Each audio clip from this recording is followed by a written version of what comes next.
I should have been, you know. Dr. Sewa. My dad wanted me to be a lawyer. Oh, okay. And you like the last part? Which part? Of the health tidbits. Yes, and because of that, I'm staying alive. And that's why I'm calling you Dr. Sewa. I like the last part. Understand. But you see, it's very important. And I read, as I was watching the health tidbits, I was going through the papers and I came across something on page 13 of the Daily Graphic. And it says, when you get to the age of 35, you plateau and begin to decline.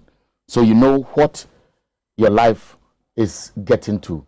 And it says, don't exercise just after eating. Eating, yes. Don't yes. exercise. It's not healthy. Just after eating. Now, Daily Graphic on its front page says, no freeze on salary adjustment. President Akufo-Addo assures. He was speaking at a TUC event. And other stories captured on the front page. One says, undervaluation cost fishing industry $23.7 million yearly. And government spearheads 5 million tree planting. The back page of the Daily Graphic, Korle Lagoon dredging works near completion. Let me share with you how they will appear on the front page of the Daily Graphic and on the back page of the Daily Graphic. I also saw something in the center pages of the Daily Graphic. Let me first go to one of the pages, page 17. It says, don't still start or risk disqualification. NPP National Chairman Freddie Blay to aspirants. And we also have petitions over collapse of UT and Unibank. And the graphic gives a chronology of events, how Boku Central MP Mahama Yarga presented it, the challenge by NPP MPs, the disagreement with majority leader, and final ruling by the Speaker of Parliament that a 7-member committee must be established to look into the case. Right.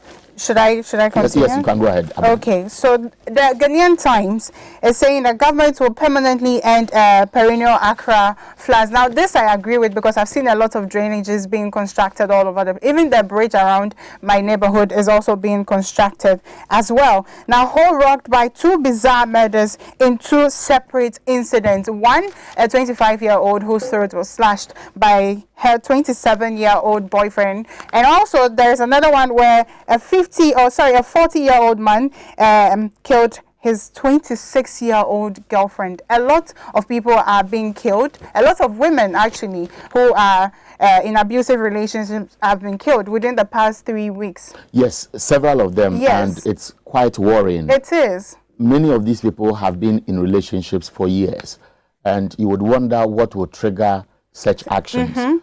Obviously, in every relationship, there are disagreements, there are threats here and there. But at what point do you begin to suspect that those threats are getting beyond the norm? And so you have to report such cases. There are issues I think we always have to show interest in. Have you ever gotten to a point where you felt like hitting a woman? Yes, and you severally.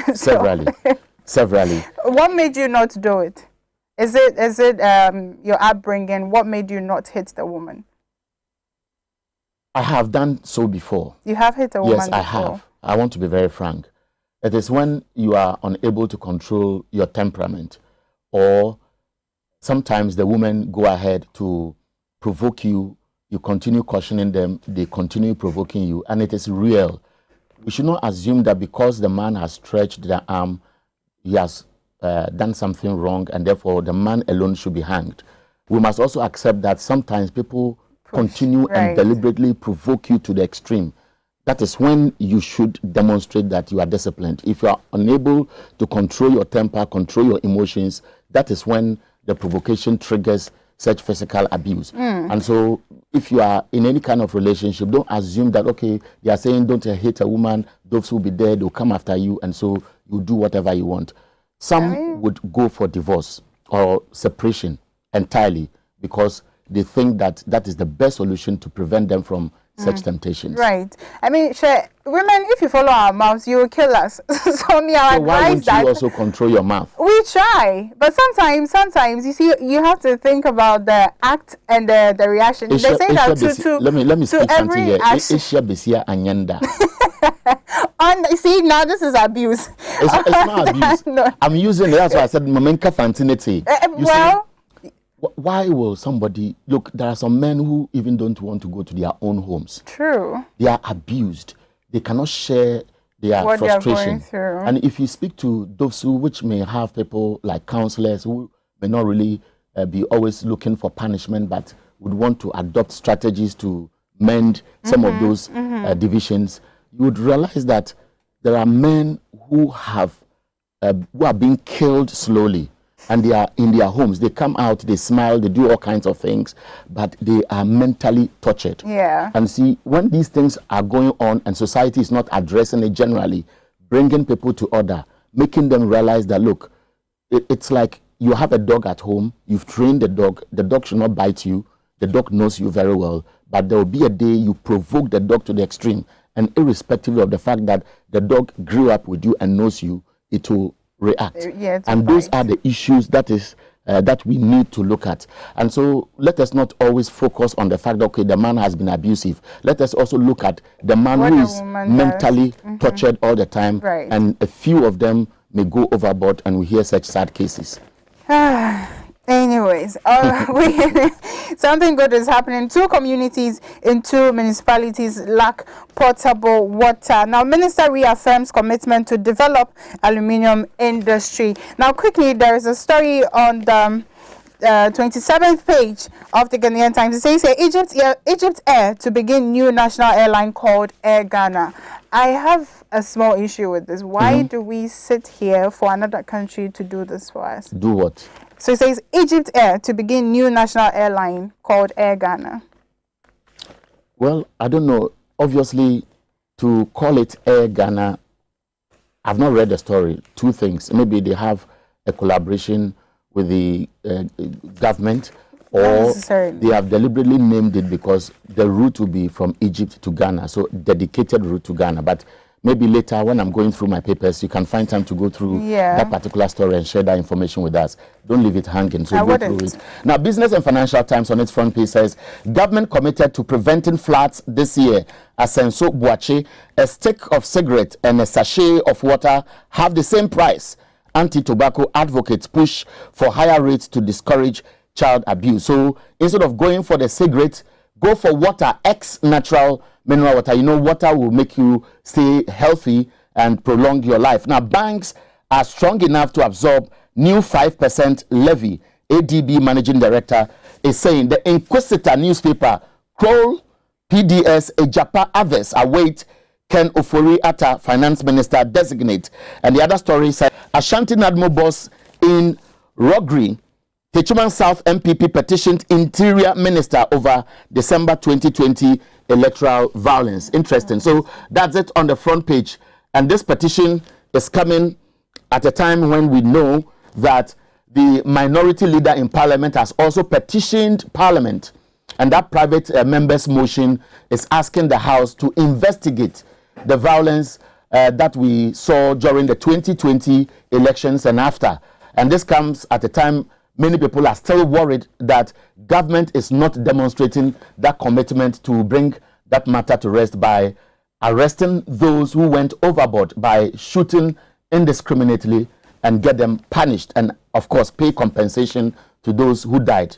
About 8 of them. Now, that's all I have in the Inquisitor newspaper. But before you come, let me share with our viewers how the headlines appeared on the front page of the Inquisitor newspaper and the Business and Financial Times. Right.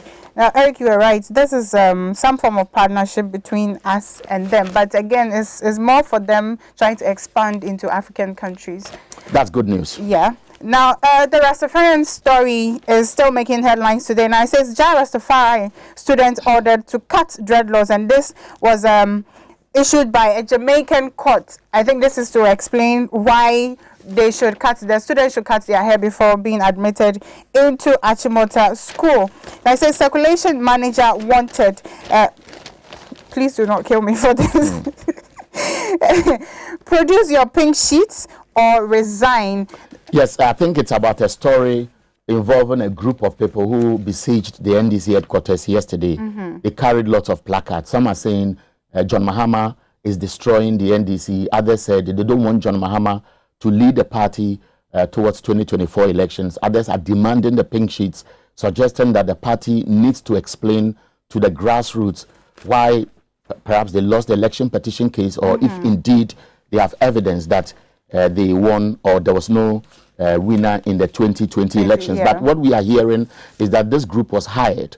Others are asking that, is the police suggesting that they were not aware they were assembling there, because those who have assembled illegally without first notifying the police are arrested? So the question is, if the police didn't know, it raises questions. If it knew and didn't arrest any of those involved, then the suspicion is that there is somebody behind the action we saw at the NDC headquarters yesterday. Abner, it looks like you are finished. Now, I want to read excerpts of the story attributed to the president, who is assuring public sector workers that there is no salary freeze.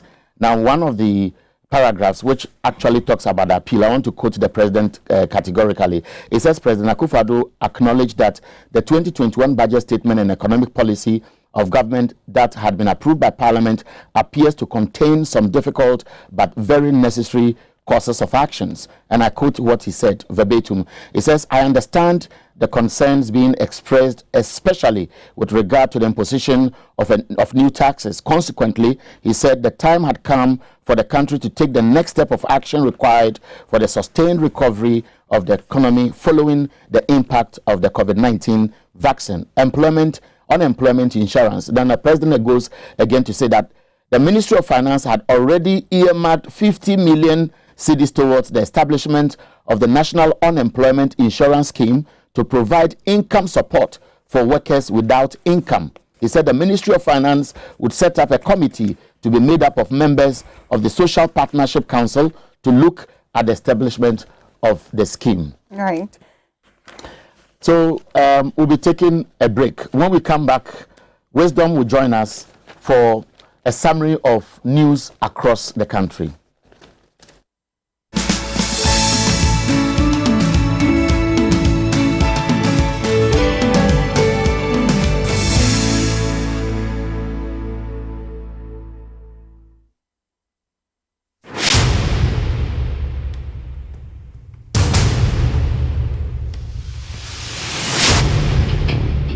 The average human body mass should have at least 60% water for optimal performance in any physical or mental exercise.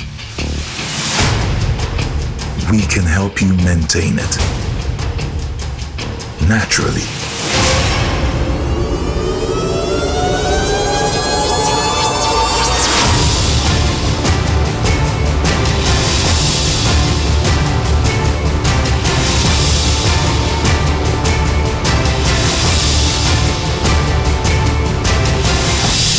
X Natural Mineral Water. Simply natural.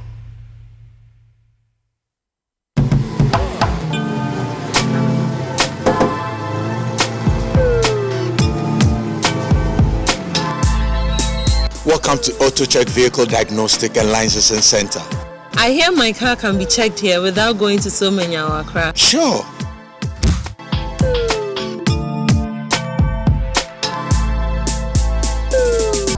Check, auto checks, check, auto checks, check. Emission, check. Check, auto checks. Alignment, check. Auto checks, check, auto checks. Brakes, check. Visit AutoChecks at Koforidua Aquadrum Road for the roadworthiness of your vehicle, from saloon cars to heavy-duty industrial vehicles. Madam, your car is now ready for the road. Thank you so much. Auto checks. Auto checks, check. AutoChecks, your safety, our priority. Check, auto checks. Peace of mind is very essential in your journey to success. For Akwesi Papa, peace of mind means having a proper covering over his family. Literally. For Araba, aka Injection Mama, it's about having the funds to complete her advanced nursing course. And as for Corporal Odami, it's as simple as reporting on time for his shifts. Sometimes all you need is a simple push. At Needs Microfinance, we have tailor-made loan packages for salaried workers under the Controller General's Department. With the low interest rate and quick wahala-free process, you are guaranteed of a timely solution to get back that peace of mind, literally in 30 minutes.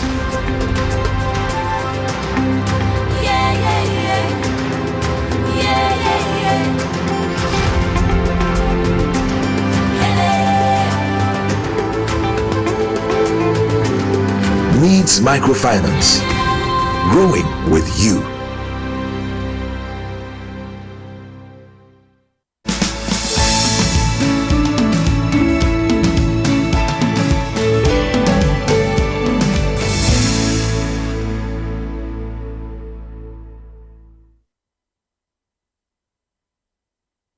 Update on TV XYZ. Once again, this program is brought to you by X Natural Mineral Water. If you're thinking of distribution, you can come to the office or come here. We are at Osu, and we can discuss and give you as many as you want.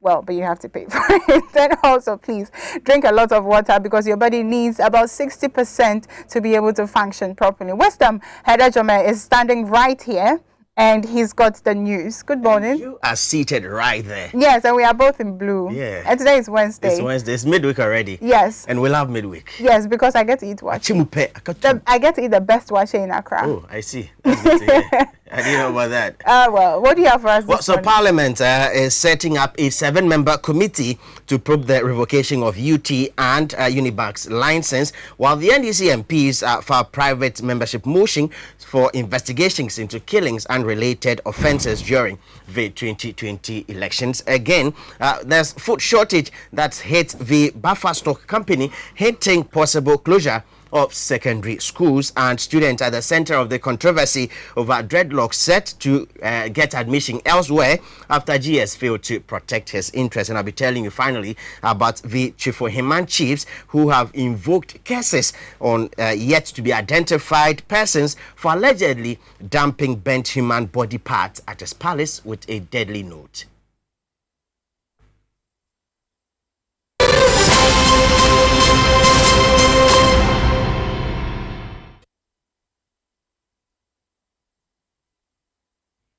Grateful for your company this morning. My name is Wisdom Hedejime. Let's begin the bulletin from Parliament, where Parliament is expected to take over investigations into the indiscriminate killings and other forms of violence against electorate during the last year's elections. Now, thus follows a private member motion filed by NDC MPs after the seeming silence by government.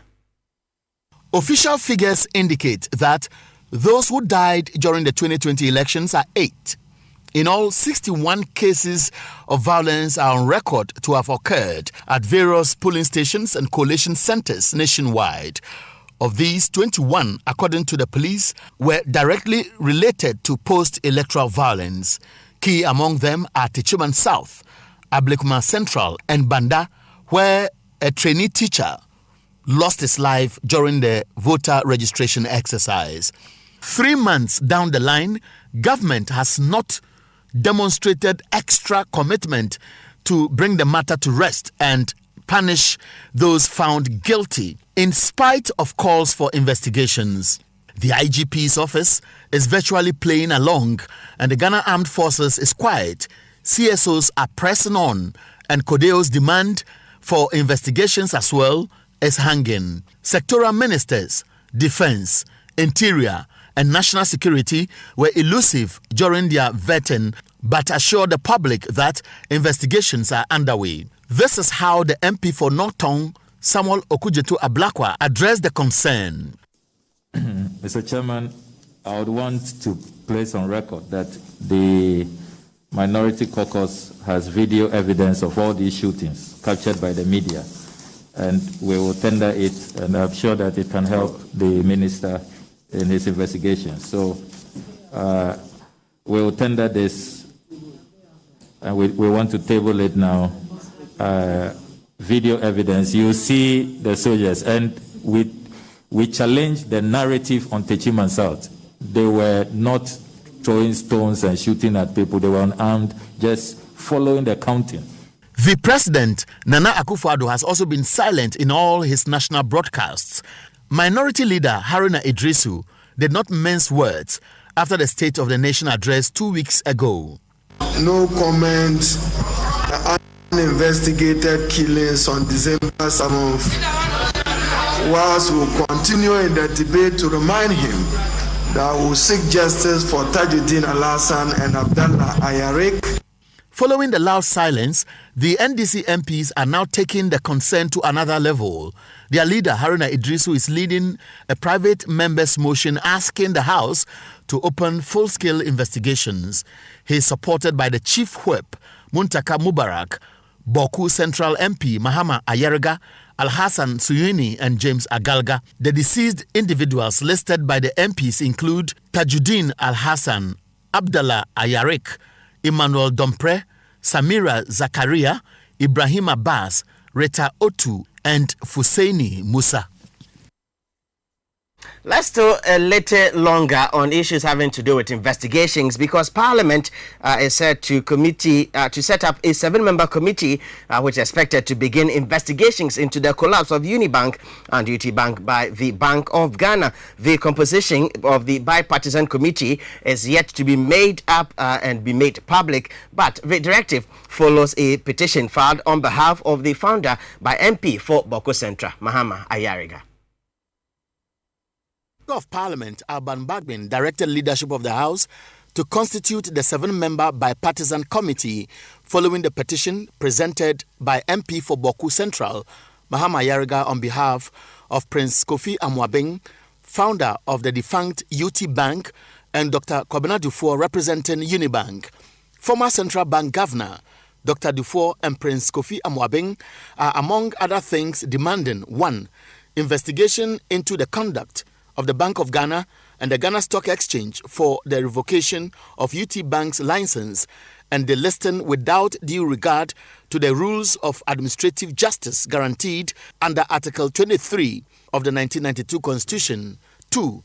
Investigate the takeover of Unibank and appointment of official administrator. And 3. Restore the licenses of the 2 banks and pay appropriate compensations to shareholders. Prior to the Speaker's admission of the report and directives, Majority Leader Oseche Mensah Bonsu had raised objection with the position of the Speaker. Even when you were the deputy, you were insistent that members speak from their seats so that you'll be able to identify them. What I noticed is that you gather steam to make that pronouncement, and yet, as the day wears on, you relax the rules. I will encourage you to be consistent with this, so that everybody will speak from his seat, his or her seat. That it should not be relaxed. I will encourage you to do that. I will.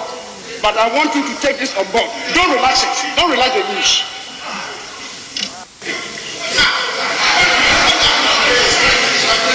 Honorable Majority Leader, the business of government is led by you in this house. You don't lead Parliament. You lead the business of the House. You lead the majority. And you lead government business. As to the role of the Speaker, you haven't reached there yet. You do so. Let's go to Parliament and speak to our Parliamentary Affairs correspondent, Princess Arita Enim, to understand when this committee will be set up and what really their mandate would be. Princess, good morning and thanks for joining me. Good morning, Wisdom. So this committee we're talking about, do we know when their mandate is beginning?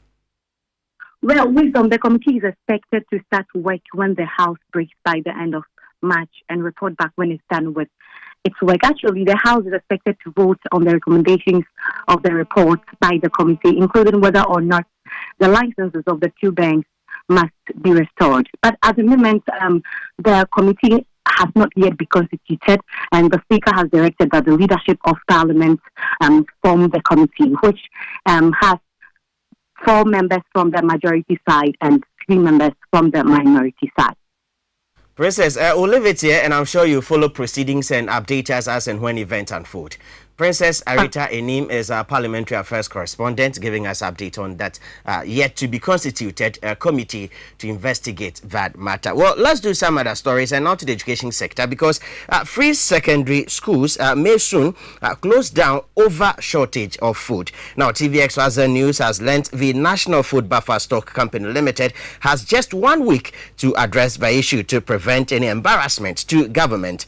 Now, the technical advisor, the Agric Ministry, Asante Kobra, who has been speaking to the issue after a joint ultimatum by the Conference of Heads of Assisted Secondary School CHAS, National Association of Teachers NAT, and the Coalition of Concerned Teachers CCT, however, hopes the crisis can be resolved soon. He was speaking after a closed-door meeting with the teacher unions at the instance of the sector of the agric sector and National Food Buffer Stock Company.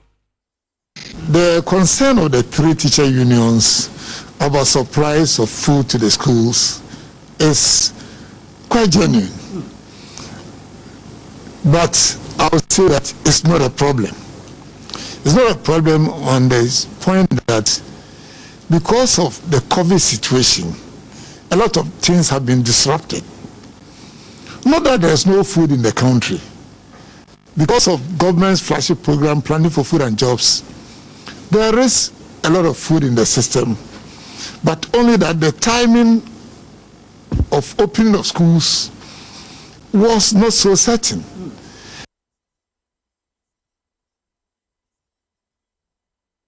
We're still on education because the first-year student at the center of the dreadlock controversy at Achimota School, Oheneba Kweku Nkrabea, is likely to seek admission elsewhere. Lawyers hired by his parents say they are disappointed in the GES, whose U-turn has changed the narrative. The Ghana National Association of Teachers and the Achimota Old Student Union Association are the latest to back course on the school to stamp its authority. Now, it's not clear if the lawyers for the affected student will still pursue the court action. The young man, Oheneba Nkrabea Kweku, who had 6 aggregates in part of a triplet, has 2 sisters who have gotten admission at St. John's Grammar, the legal practitioners have indicated.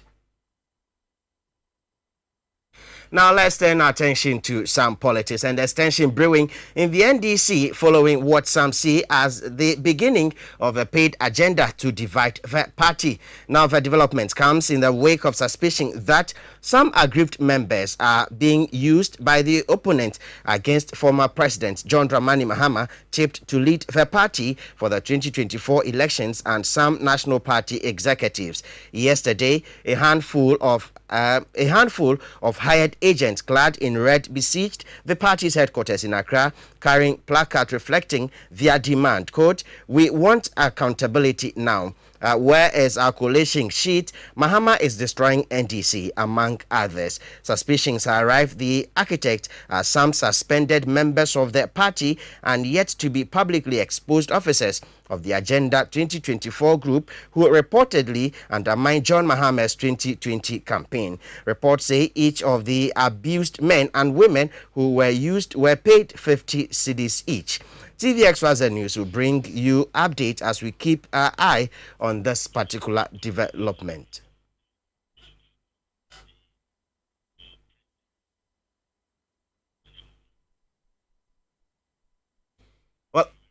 I do know that demonstration happened at the Ghana International Press Ghana International Press Center, I should say, and not the NDC headquarters in Adabraka. Well, let's do some other stories, and this time, let's turn attention to water, which may soon be a scarce commodity in the country. In Ghana, about 87% of the population has access to safe drinking water. Only 15% has access to improved toilet facilities, and 20% practice open defecation for lack of water and facilities. Research indicates most of the 87% who have access to potable water do not have taps flowing regularly, and a greater percentage live with the problem for months. Again, most raw water supply sources like rivers, lakes are under threat by galamsey activities and are drying up, while reservoirs and groundwater are becoming white elephant. Ghana Water Company says hydraulic system face increasing threats of variable rainfall and recurrent droughts. It fears of crisis ahead if the public do not support efforts to guarantee sustained supply all year round. GWCL's Director of Public Affairs, Stanley Mate, who has been speaking to TVXYZ News on the challenge and the SDG 2030 goal, says Ghana will require huge capital investment to achieve the 100% access. We want to have 100% access to this thing, 100% access for all Ghanaians by the year 2030. Okay, and we can only do that by expanding the existing treatment plants, by building new treatment plants, and by managing our water bodies very well.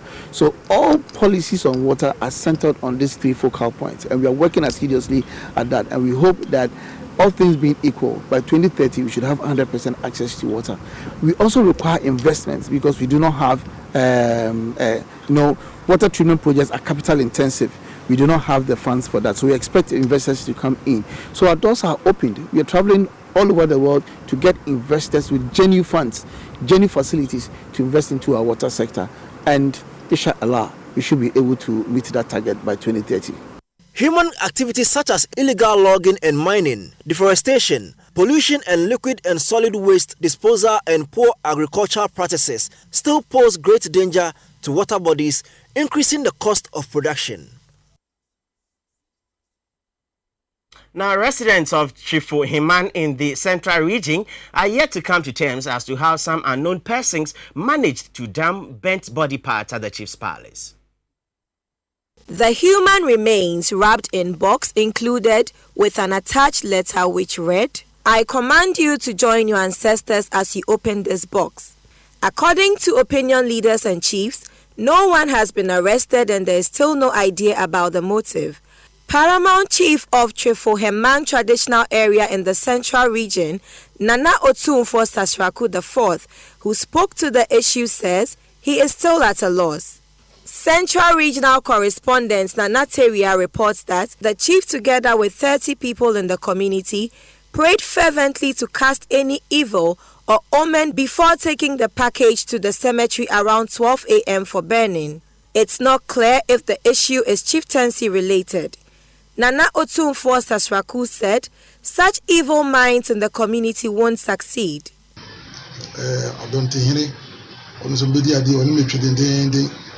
Divisional chief, divisional chief, so these are the 3 people that but I'm not quick to suspect anybody. He pleaded with indigents to be mindful of their actions should anyone hire or try to coerce them for such crimes. For my community, any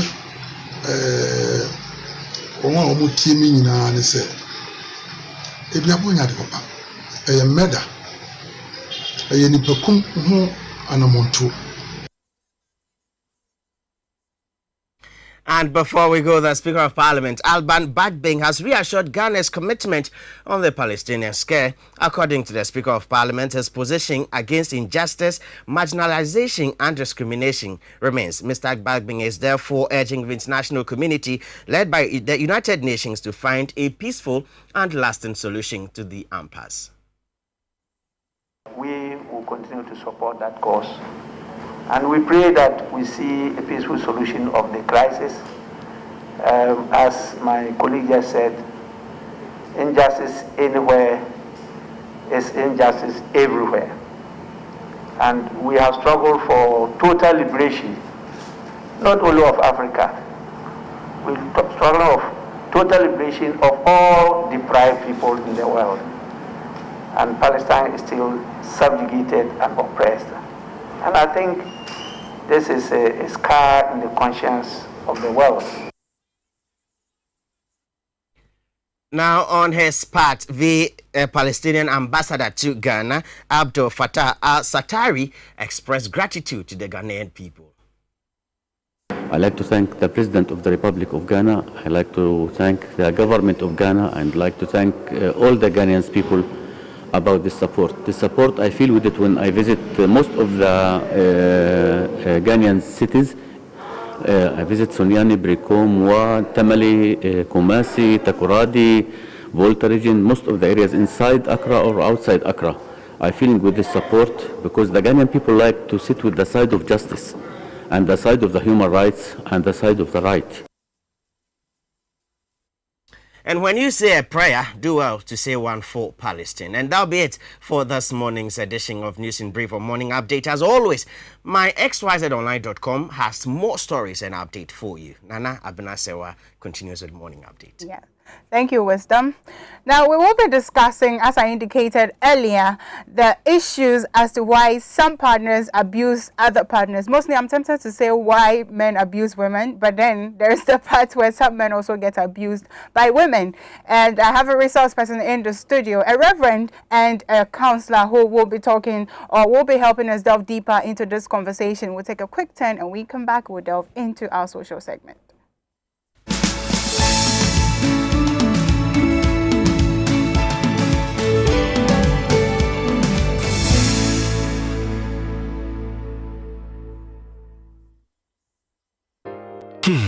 If I cry na menyisika, edia ye mefui.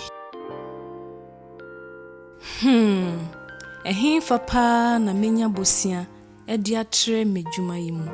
Kai kra mabre, miye bosia ato taxi fufu. Suhum Rural Bank. Suhum Rural Bank.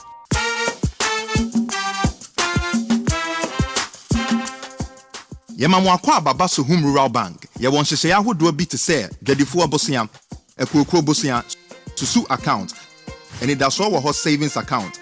Me bada chain savings account, and the akeka ho. Suhum Rural Bank was 03422919896. Na won so what to me aka say. Suhum Rural Bank. Ama ene mayeka una. Suhum Rural Bank. Enti me pa minie. Suhum Rural Bank, growing our heritage.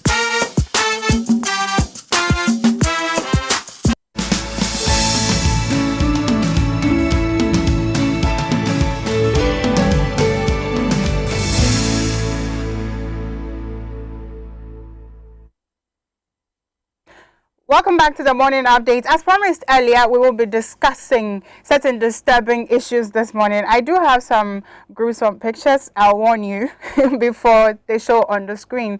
Now, a 27-year-old guy has badly killed his girlfriend, a 25-year-old Harriet, and afterwards tried to kill himself as well. So there was a rope in the room that he tried to commit suicide with but failed, and also he tried to stab himself on certain places of his body and slash his throat as well. You can see the lady on the screen, a very beautiful lady. They started their relationship apparently when the lady was in JHS, and the parents tried as much as possible to break them apart, but they wouldn't budge until they allowed them to be, and this is the result of such relationship. There have been a lot of other reports going, especially in the span of about 3 weeks. There was a man who hit his wife and just killed her. There was another incident where a guy killed his girlfriend over 15 Ghana cedis. A lot of these incidents have been happening, and today, even though we're showing you this, the focus is on why these things happen and why they are still happening. Are we tackling this properly? Is the police, every time we hear that is under investigations, but we don't even hear what happens to the perpetrators. So is the police even handling this situation properly or not? And is that a reason why it's becoming rampant? Or is it a way that we have been training the male child to understand that they are dominant, and so at every given point in time when they are angry, they have to lift a finger or lift a hand on their spouses or girlfriends? I know some women also abuse their boyfriends, but what is the problem that these people are facing? Does it have anything to do with inferiority complex? We'll find out from the expert. I have in the studio this morning Reverend Mrs. Victoria Entry Wilson, and we will be delving into this conversation with her. Good morning, ma'am.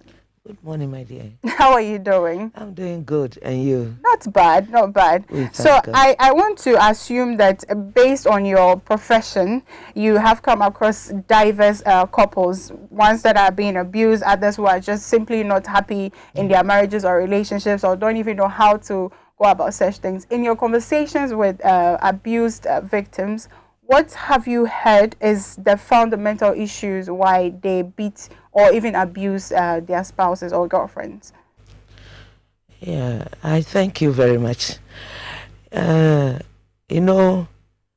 Relationship as it is, there's so many factors that goes into it, and each and every one and how they understand even the relationship that they've entered into. And some also enter into relationship with different ideas that people outside don't even know. And when it happens like that, these abuses can come in because of the motive and society. All these things come into play, right? So what are some of the motives that you have found out eventually? Yes, some enter into relationship because they want comfort. Some enter into relationship because of money, hardships.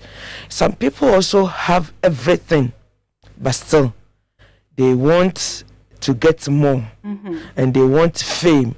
Some even enter into a relationship with a particular person because of who that person is. Right. So in your opinion, what is the right mentality to have when entering into a relationship or marriage? When you want to enter into a relationship that will lead to marriage, the right motive is to have the mind that I am going in to help and receive help. That is how love is defined. Right. Because love, everybody needs love. And once you need love, you give love and you receive love. Right. Have you had the opportunity to counsel an abusive partner? Not the abused, but an abusive partner? Yeah. And did that person, tell you honestly why they do what they do? Mostly they say that they don't know what comes over them. Because before they realize they've done it. Right. And that is why when they finish, they apologize. And you can see that the apology aspect of it, that is what they use to intimidate the people in court. Because once I've abused you, I've apologized. You know that honestly, you mean it. So let me still move on with you. I think that we are focusing just on raising the hand to hit someone as abused, but I also believe it starts from somewhere. So at what point do you realize that I am in an abusive relationship, even before the hands are being lifted? Words. Words carry much power. So in the relationship, as you start and you are moving on, the kind of word that comes out of your partner should tell you that may be dangerous or good for you. For some people, when they use abusive words, they don't care. Words that can hurt you, they don't care. Meaning that they don't care about your feelings, how you feel. They don't care about that one. All that they want is that, yes, this is what I want to do. I told you to do ABC. You have done 1, 2, 3. So I'm not in favor of it. And the kind of words that they will use on you should tell you that that person doesn't really need you. Now, PG, please, what are some of the words or some of the statements they make, the derogatory statements they make? Because, I mean, if somebody, maybe I'm having an argument with someone and quote unquote, the person says, why are you being stupid? Maybe from my background, I would assume that he's just expressing himself that way, for lack of better words. So what are some of the words or some of the statements they make for you to know that you are indeed in an abusive relationship? Like you rightly said, are you stupid? Are you a fool? Are you can't you reason? Why? Your mother